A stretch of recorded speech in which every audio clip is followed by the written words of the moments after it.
حسن اور مزدوری، یہ نظم افلاس یا غربت کی شکار نوجوان صنف نازک کا حال بیان کرتی ہے، جو تیز دھوپ میں، کڑکتی ہوئی دھوپ میں، چلچلاتی ہوئی دھوپ میں اپنی بنیادی ضروریات زندگی پورا کرنے کی خاطر کنکر کوٹنے پر مجبور ہوتی ہے، تاکہ اس محنت و مشقت کے صلے میں اسے 2 وقت کی روٹی حاصل ہو۔ میرے پیارے طلاب، شاعر نے ہندوستان پر اس کی غربت اور افلاس کے حوالے سے طنز بھی کیا ہے، اور اس نظم میں اس دوشیزہ کو، اس نوجوان کنواری لڑکی کو مرکزی کردار کی حیثیت حاصل ہے۔ مائی ڈیئر اسٹوڈنٹس، اس کا جو پہلا شعر ہے وہ ہے: ایک دوشیزہ سڑک پر دھوپ میں ہے بے قرار، چوڑیاں بجتی ہیں کنکر کوٹنے میں بار بار۔ دوشیزہ بمانی نوجوان کنواری لڑکی، یعنی ان میریڈ، جس کی ابھی شادی نہیں ہوئی ہو، اسے ہم دوشیزہ کہتے ہیں۔ بے قرار کے معنی بے چین، چوڑیاں بجتی ہیں کنکر کوٹنے میں بار بار۔ کوٹنا یعنی چوٹ مار کر ریزہ ریزہ کرنا، جیسے ہم کسی بڑے پتھر پر ہتھوڑا مار دیتے ہیں اور وہ پتھر ریزوں میں تبدیل ہوتا ہے، چھوٹے چھوٹے ٹکڑوں میں تبدیل ہوتا ہے، تو اسے ہم کوٹنا کہتے ہیں، یعنی چوٹ مار کر ٹکڑے ٹکڑے کرنا، ریزہ ریزہ کرنا۔ اس پہلے شعر میں شاعر فرماتے ہیں کہ ایک نوجوان کنواری لڑکی ایک دوشیزہ سڑک پر دھوپ میں ہے بے قرار۔ ایک نوجوان کنواری لڑکی گرمیوں کی چلچلاتی دھوپ میں سڑک میں بے چین بے قرار مزدوری کر رہی ہے،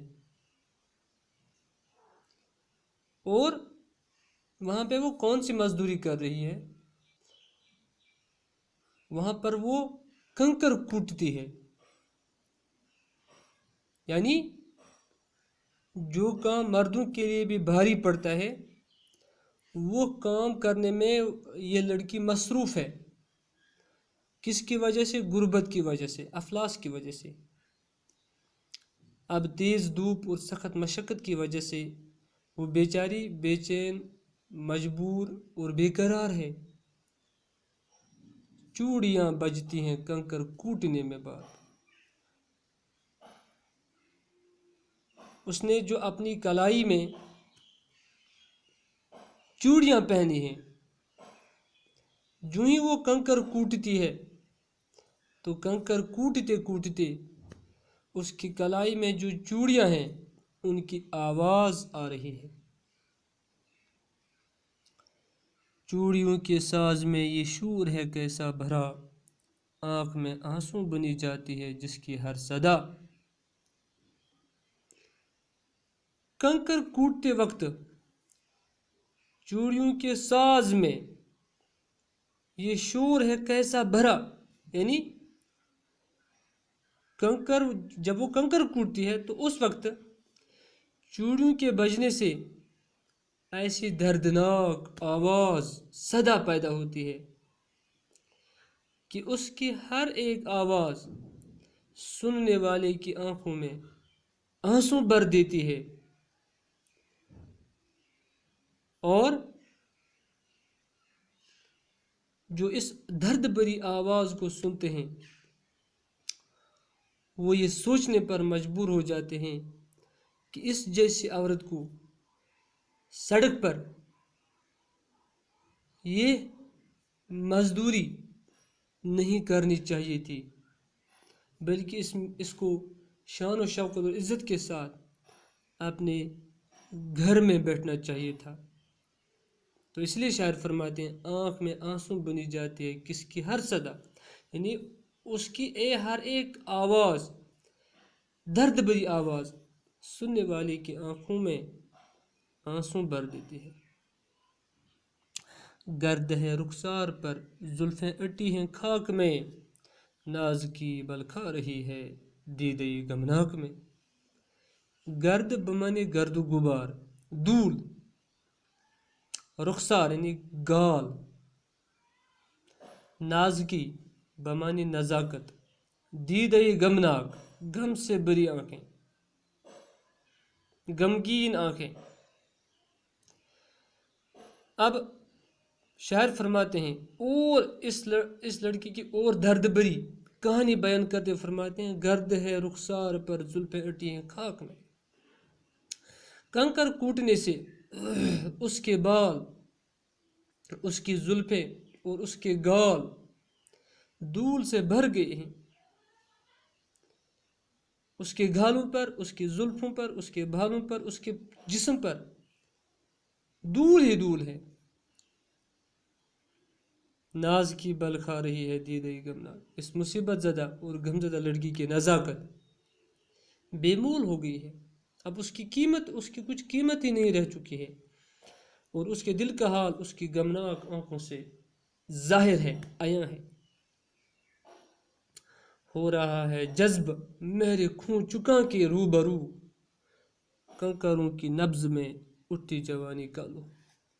مہر خوں چکاں یعنی خون چوسنے والا سورج، مطلب اس کا کہ جو ساون کے مہینے میں تیز دھوپ ہوتی ہے تو اس سے ہم کہہ سکتے ہیں مہر خون چکاں یعنی خون چوسنے والا سورج۔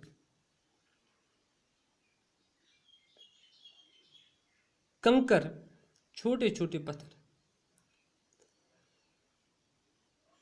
اب فرما رہے ہیں شاید خون چوسنے والی دھوپ، خون چوسنے والی دھوپ بمانی یہ نہایت تیز دھوپ، یعنی نہایت تیز دھوپ میں اس کی چڑھتی جوانی کا لہو کنکروں میں جذب ہو رہا ہے، گویا شدت گرمی سے وہ پسینہ پسینہ ہو گئی ہے اور اس کا خون پسینہ کنکروں پر گر پر ان پر سوکھ جاتا ہے۔ ایک درد بری کہانی بیان کر رہے ہیں شاعر اس لڑکی کی جس نے اپنی جوانی کو بھی قربان کیا ہے،